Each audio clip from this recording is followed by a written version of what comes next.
有关身世的记忆早已模糊，不知自己生于何地，更不知父母身在何方。自记事起，我便在船上讨生活。很长一段时间里，我不知道什么叫感情，只知道什么叫交换。老船主给我食物果腹，给我床铺栖身，他便是我的主人。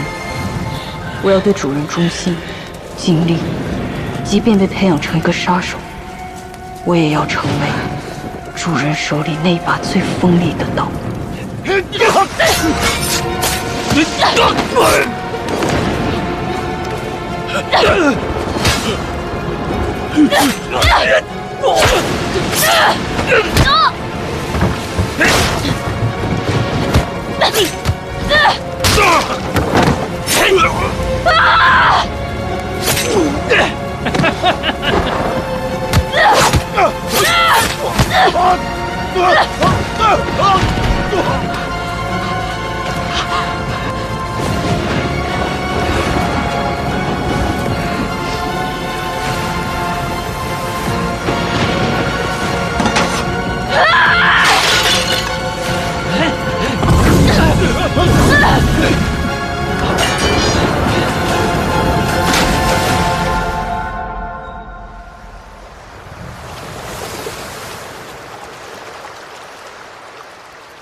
你做什么？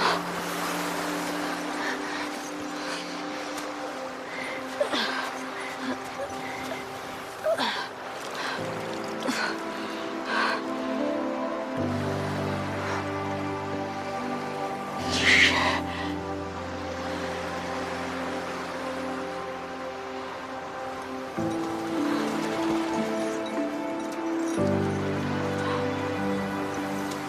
这是哪儿啊？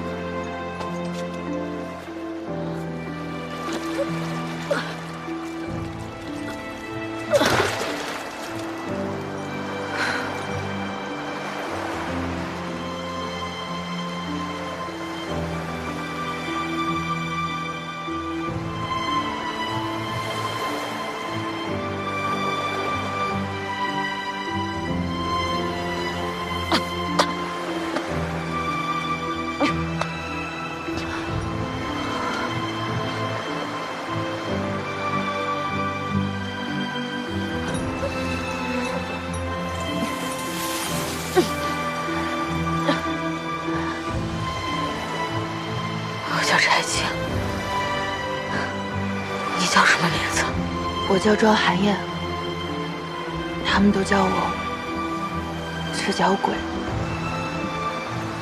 你有吃的吗？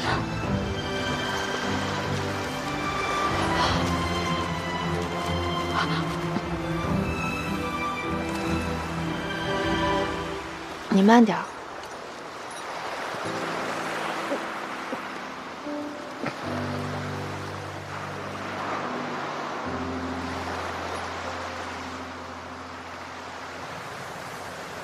你手上是什么东西啊？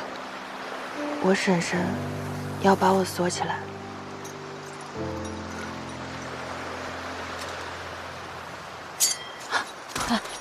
你别怕，来，给我手。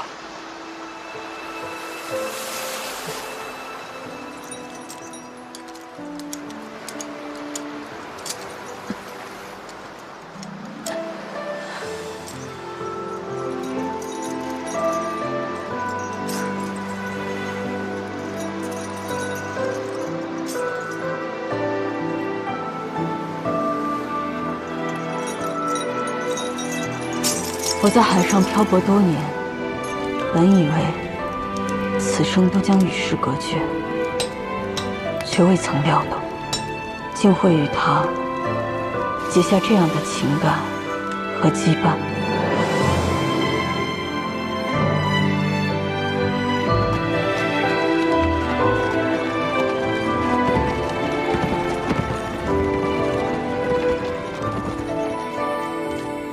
再往前走半个时辰，就到京城了。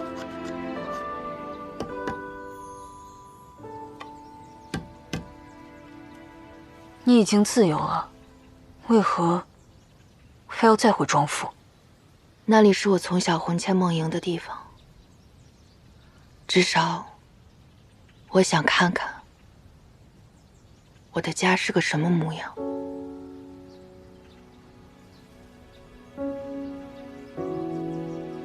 你当真不愿跟我去海上？柴静，我知道你不习惯路上的生活，你自行离去吧，不必被我绑在身边。我能照顾好自己。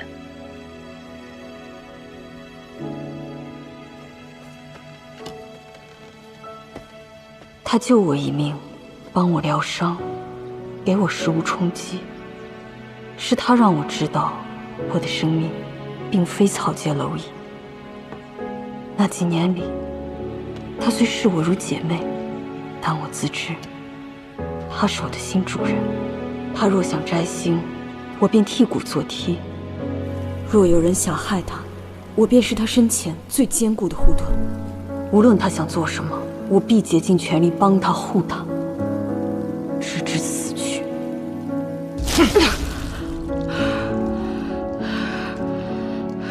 说话！你的海匪同党到底藏身何处？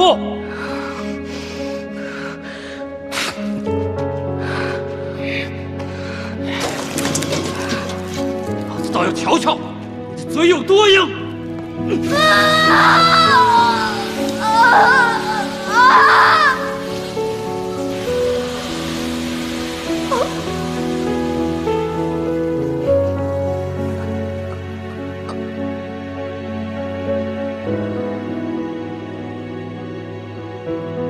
后悔吗？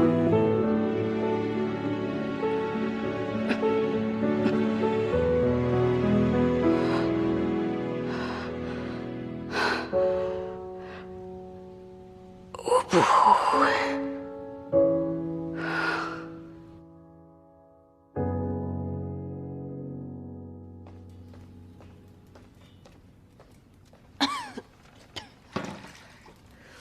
小姐，你醒了，我这就去通报老爷。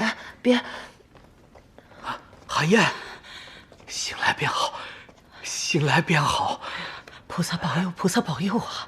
三小姐福泽深厚，在海匪的刀下都能逃出来，这大理寺便是阎罗地狱，咱们也是不怕的。哎，瞧我高兴的，竟忘了问，这大理寺缘何突然将你放了？那官差话也不说分明，其中内情缘故，女儿一概不知。是否给你动刑了？哎呀，你这脸是怎么回事啊？一点小伤而已。寒烟不孝，让祖母、父亲担忧。哎呦！三小姐，可得好好歇着。刚从鬼门关里闯回来，可不能再累着了。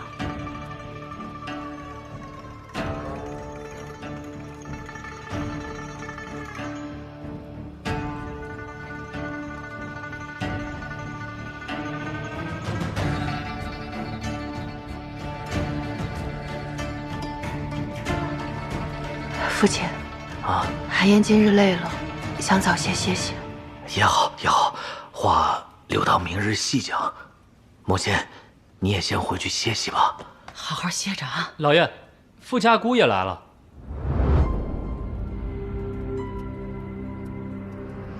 凶犯果真抓住了。昨日会馆大戏，无关人员太多，我不便当场说出真相。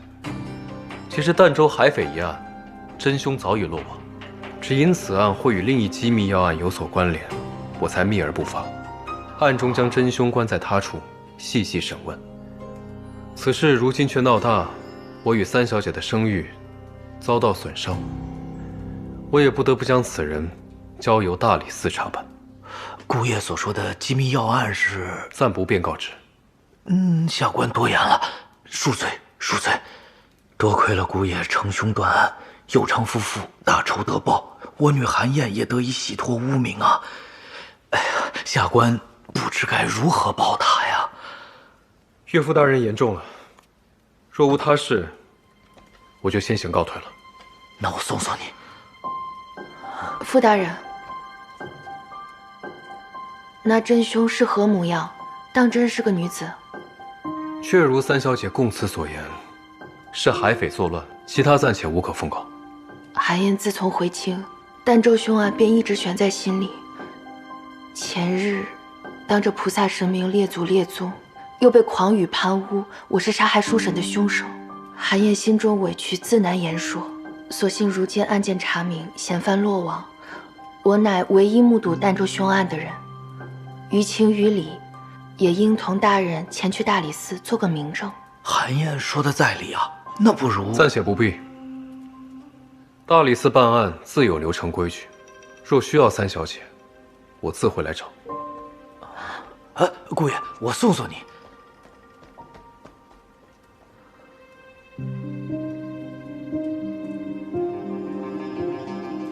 姨娘，郎儿那丫头她被赶出庄府那日，我便吩咐她去儋州探查。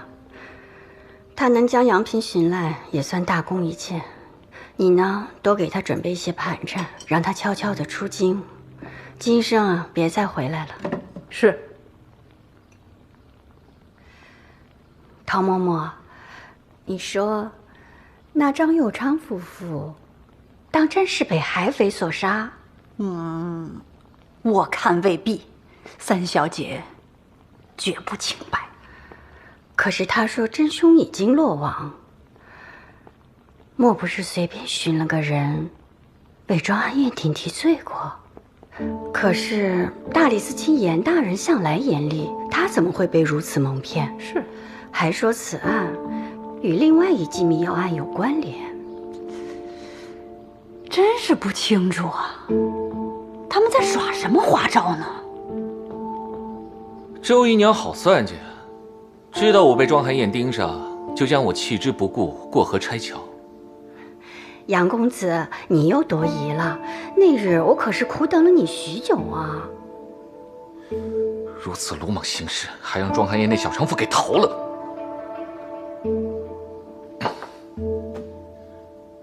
反正我把验尸文书给你了，我们说好的银子今日可带来了。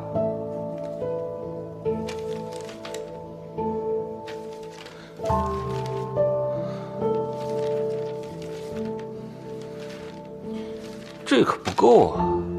你只做了一半的事儿，自然只有一半的价格。这同乡的举子说有卖官鬻爵的门路，得300两才够。可这囊中实在羞涩呀！这与我何干啊？如果姨娘不能把这银子凑齐，那我可保不准说出什么话来。这义南会馆这么一大闹，让庄家蒙羞丢脸，确实有人在背后指使。你敢？我有什么不敢的？此番筹办义南会馆的这个大计，又逢春节置办年货，账房早就入不敷出了，我哪来的200两银子啊？姨娘在庄家受宠多年，如今又执掌钟会，自然会有办法的。最晚明日，把银子送到这个会馆来。我知道你这个毒妇手段狠了，早就留有后手。如果你敢在暗中害我的话，此事一定会传得沸沸扬扬，满城皆知。在下告辞。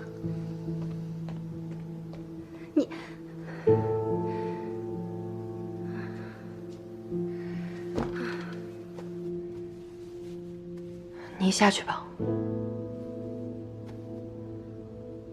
三小姐早些歇息。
站住！你是何人？庄家三小姐庄寒燕，求见傅少卿。傅大人公务繁忙，今日不见客。劳烦官爷通传一声。傅大人一早通传，今日不见客，三小姐还是请回吧。哎，刑案重地，不可擅闯。三小姐得罪了。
大理寺昨日捉捕的海匪姓甚名谁？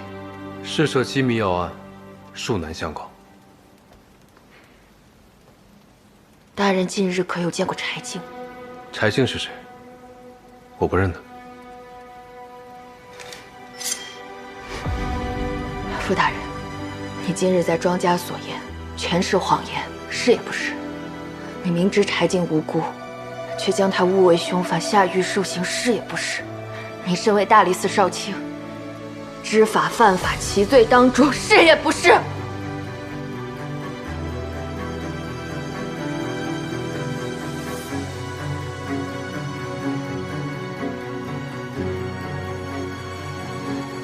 儋州凶案是我所为，张有昌夫妇是我所杀。我今日来大理寺只为自首，请傅大人将无辜之人奉还，我以命相抵。傅元熙，你放开我！他是自愿入狱，我并未相逼。你若再这么闹下去，非但救不了他，你们两个人都要死。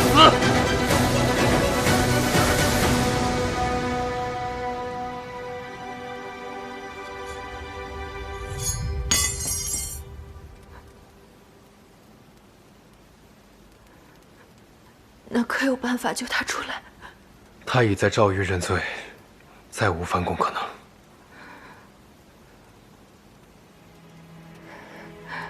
难道就没有其他办法？事到如今，你我都不必遮掩说谎。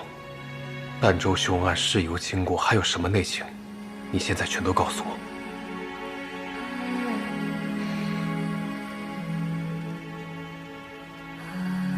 听张有昌说，他出自贫困之家，自幼苦读圣贤书。他自称满腹经纶，学富五车，却屡试不第。眼睁睁看着我父亲庄世阳这种庸才平步青云，对其隐恨许久，却连带着将我也一起恨。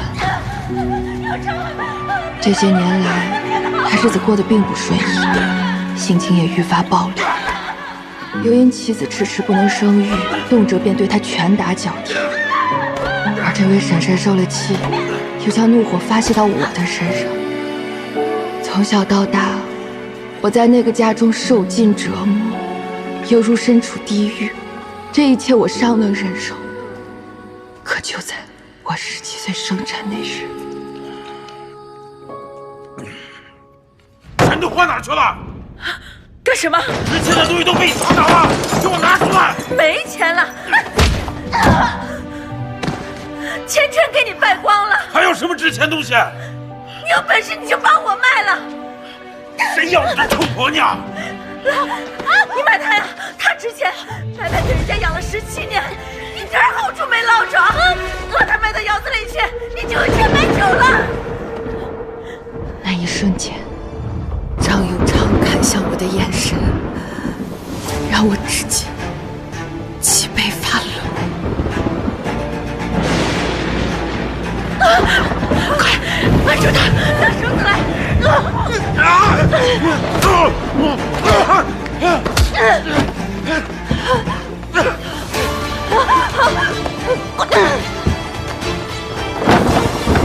你想跑？你还能跑到哪儿去？过来！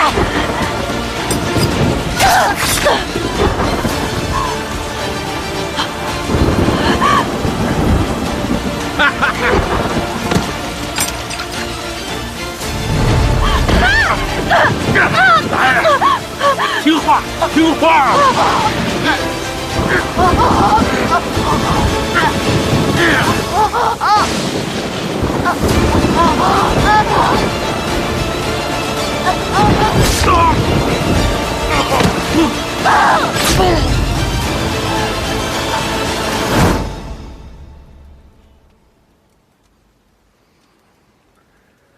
这些内情，你为何现在才说？杀人终究要偿命，大理寺法规律令，可会怜悯我的苦衷？我一无证据，二无证人，若只空口白牙申辩，儋州的官差谁会信我？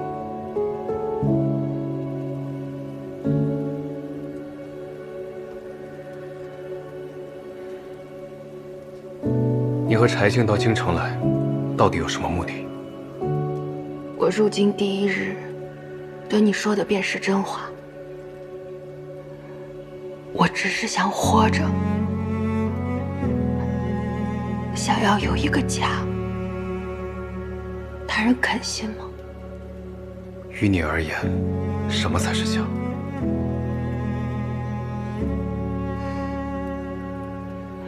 有血脉相连的亲人在身边，便是家。若无血脉相连，便不算是家吗？那样的家我也曾有过，在儋州，在南城。那不是我想要的家。大人想知道的事情，我已尽数告知了。现在便签字画押，将我押入刑狱之中吧。你当真愿意一命换一命救出柴静？我愿意。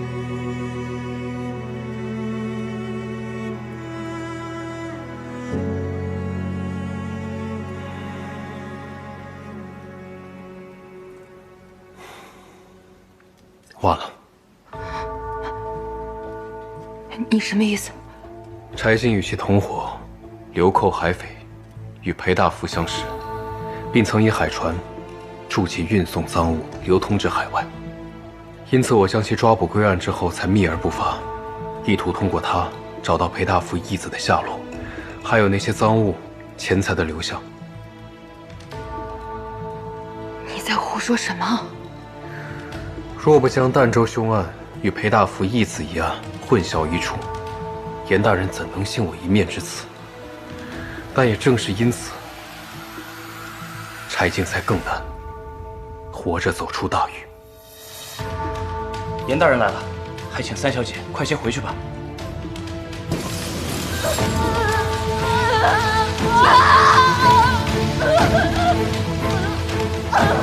你在京城为官多年，更是大理寺副手。你告诉我一句实话，你当真没有办法和机会能够救出柴静？我的过往一切都已向你全盘托出，但你还藏着许多秘密。你我初见那一日，你就已经看穿我所有的谎言和伎俩。甚至远赴儋州拿到了那支法差。但你却并未将我抓捕归案，反而处处帮我。我被专羽山陷害，是你提点我该如何应对。我被困蒹葭阁，险些被迫嫁人，是你及时将我带去大理寺脱困。就连我惹恼周如印，也是你提前为我筹谋，暗中盯着杨平的一举一动。还有段天师入府作乱前夜，我在蜡烛中发现了一张纸条，也是你做的吧？是。这一桩桩一件件，总该有个缘由。你觉得是何缘由啊？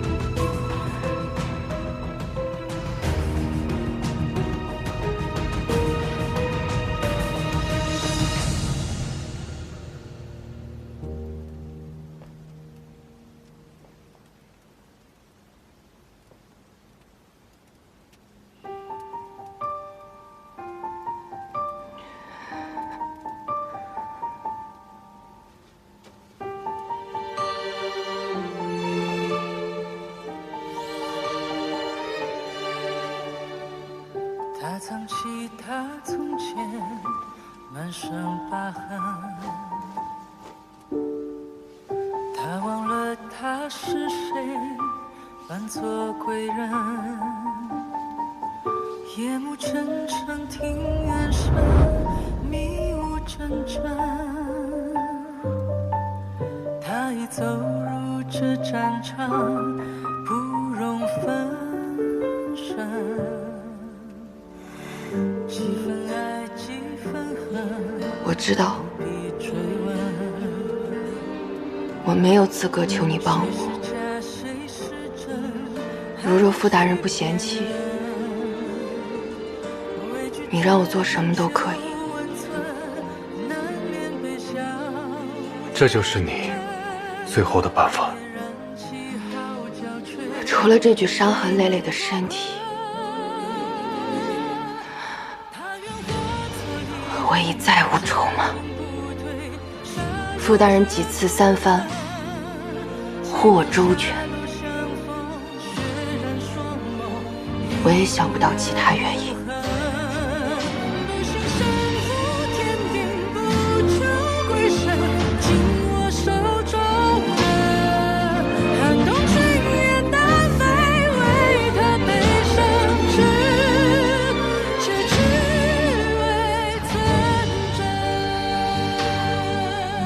这些都是儋州留下的。是。你可还记得，你归家第一日我便和你说过，这里是京城，希望你不要后悔。现在呢？我后悔，后悔我不够强大，不能救他。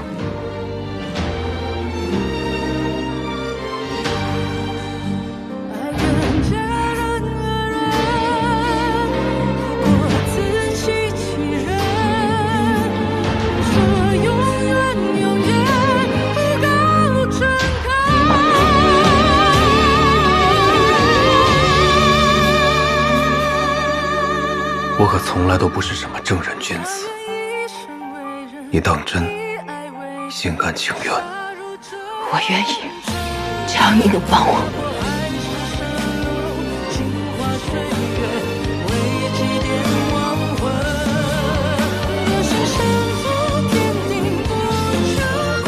你知道我不会，你是在逼我。那我成功了吗？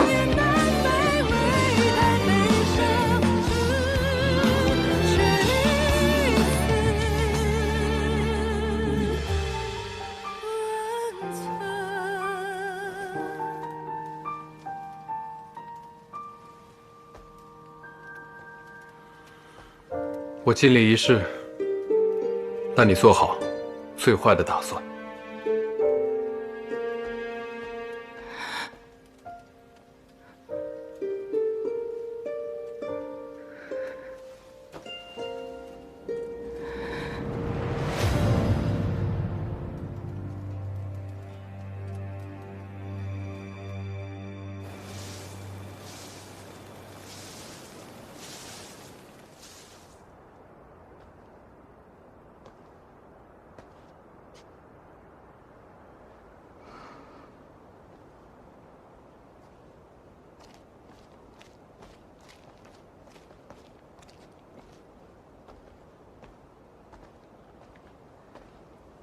小姐，您这一整日都还未吃过东西呢。我没胃口，你先下去吧。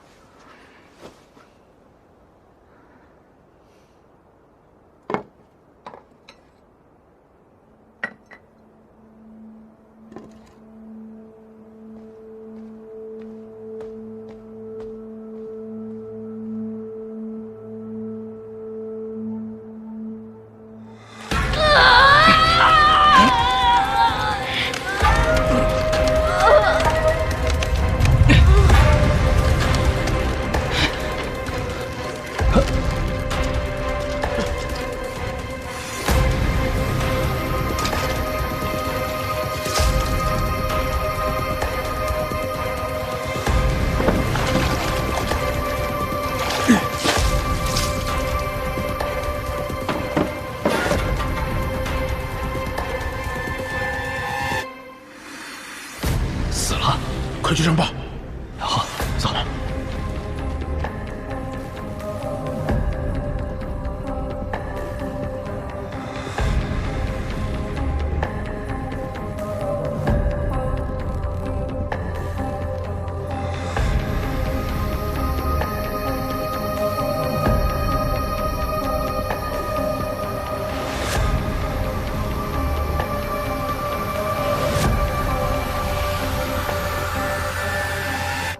老爷，后日便就是除夕了。你说这阖家团圆的日子，家里面这总是冷冷清清的，不太好吧？好在祖宗保佑，这劫难总算是渡过去了。明儿啊，你就把池儿和雨山接回来吧。多谢老爷，妾身以后一定好好管教这两个孩子。姨娘，姨娘，老爷姨娘，刚才在外面有传言，说是昨夜在大理寺那个海匪啊给死了。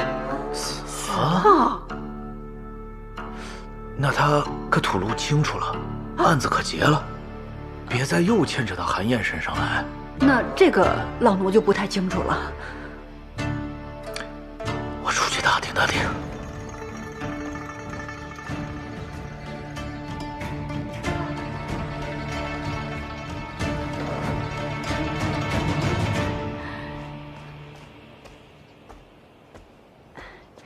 恭喜三小姐，儋州的凶案已经了结了，您从此就清白了。了结？三小姐还不知道，那个女海匪全都交代了，昨夜死在了大理寺的狱中。你从何处听来这些疯话？这外面全都传遍了呀，怎么是疯话？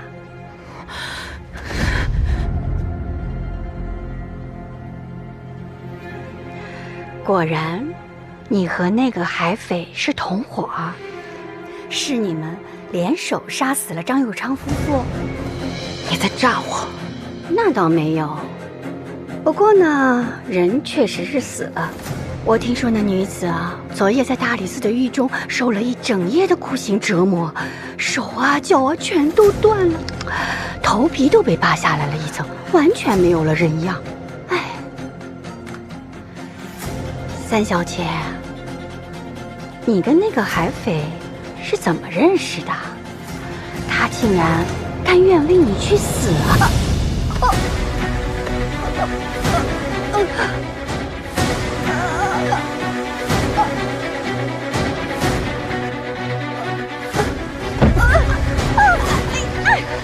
张海燕，你敢动我？做了什么你自己清楚，我为何不干？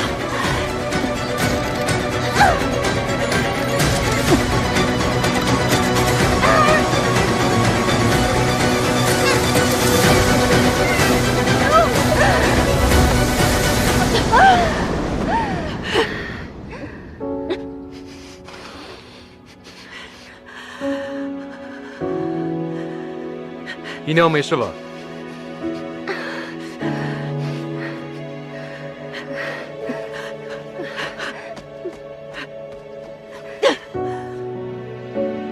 柴进在哪儿？我已暗中送出京城。他还活着？是。我要去见他。你先冷静，别乱了阵脚。但没了旁人耳目，我再来接你。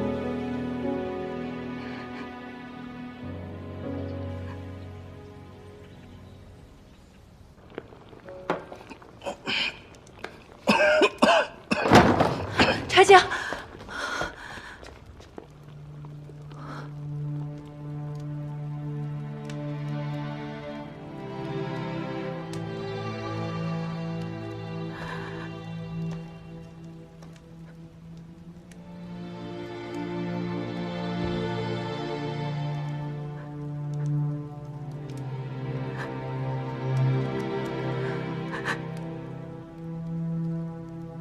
为何伤成这样？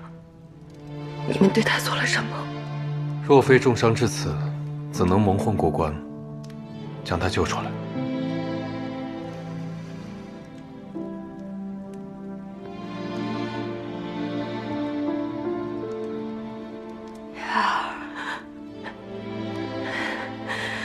你不要动，好好躺着。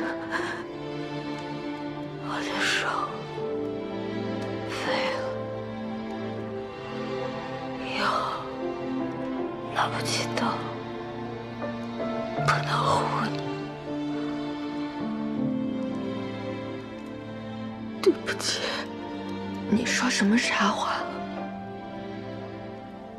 是我对不起你。 我不该让你跟我一起来京城，是我错了。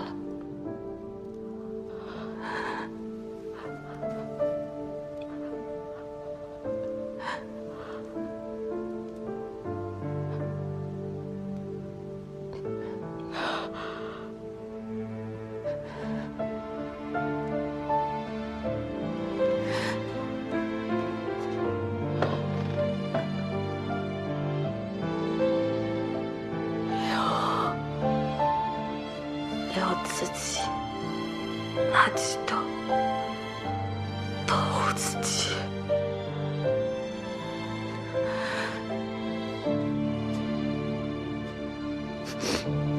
你好好养伤，以后换我来保护你，可好？你我初见那日，我问你叫什么名字？ 你说你叫赤脚鬼，我的鞋子差点被你偷了去。我们一起在海滩上持脚而行，走了许久。你还记得吗？自然记得。如今你有了家人，不用再赤脚而行。 便足够了，茶晶，我早已将你当做我的家人。我此生20年，从来不知道什么是亲人、情感，只知道主仆。 美玲，能遇上你，是我这辈子最大的幸运。我无怨无悔。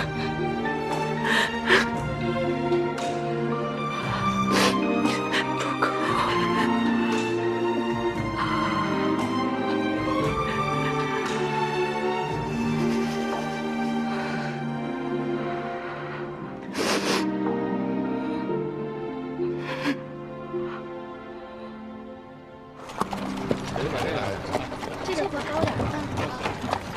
去里院，这边再高点儿，再往右点。对，好了。庄寒燕，他的伤还要再休养一段时间，我会派人去照看他，但从今往后，他不能在京城出没了。多谢姐夫，子恩，我会铭记于心。你现下终于肯信我，并无害你之心了吧？ 如今我的秘密你已全都知晓了，但若你不肯与我交底，窃听母亲一事，我仍不能答应，这是我的底线。若你求我解救柴静之时，我再提起此事呢？我会佯装答允，事后再反悔。你倒是肯说实话。回去吧。等等，还有何事？傅云熙，我当真能信你吗？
又要过年了，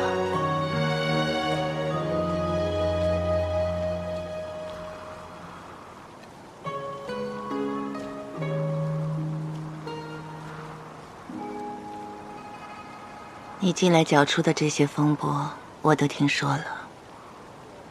我并未出手帮你，你是否怨我？母亲能保住自身安危，便是帮我。你经历了这一遭，仍不肯离开京城。自从我归家那日开始，母亲就一直想将我赶出家门，就算是挑选夫婿，也全是偏远人家。如今，我有几分明白了。你明白什么了？在满是朱门大户的京城里，有人挣扎着活，有人不甘的死。这些争执纠纷，一旦卷入，便没有胜者。事已至此，你仍然不肯回头，这便是可怕之处。就像赌博，赢了想要更多，输了执意翻盘，食髓知味，越陷越深。这是人性，女儿也无法幸免。你本不必受这轮回之苦的。身为女子，这便是我的宿命。你以为你大彻大悟了，其实你只看到最浅薄的一层。请母亲明示。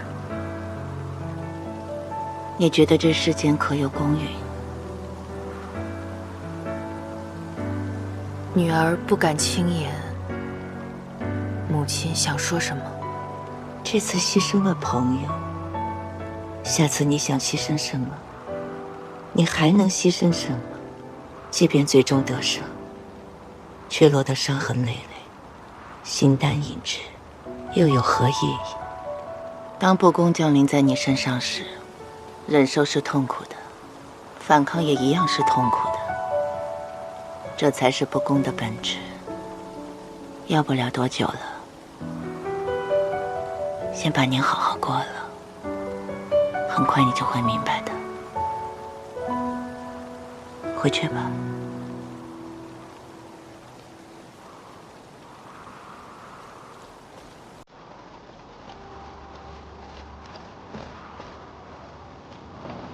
千门万户同日，总把新桃换旧符。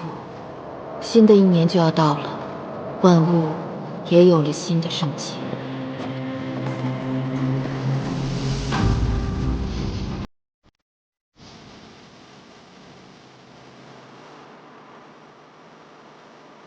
我也第一次理解了母亲的话。我做的这一切，难道真的错了？或许从今天开始，我真的可以放下过去的仇恨，但我心中也隐隐不安。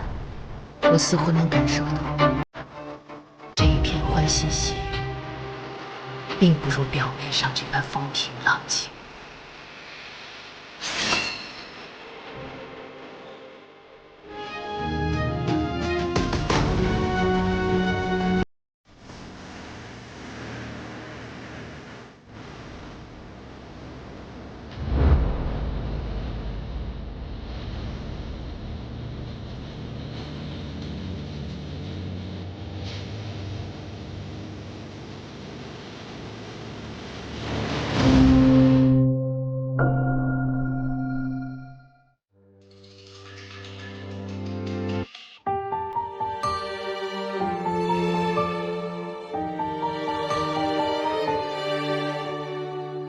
他藏起他从前满身疤痕，他忘了他是谁，扮作贵人。夜幕沉沉，庭院深，迷雾阵阵。他已走入这战场，不容分身。几分爱，几分恨，不必追问。谁是假，谁是真，还需辨认。畏惧之中求温存，难免被笑天真。狼烟燃起号角吹，谁能脱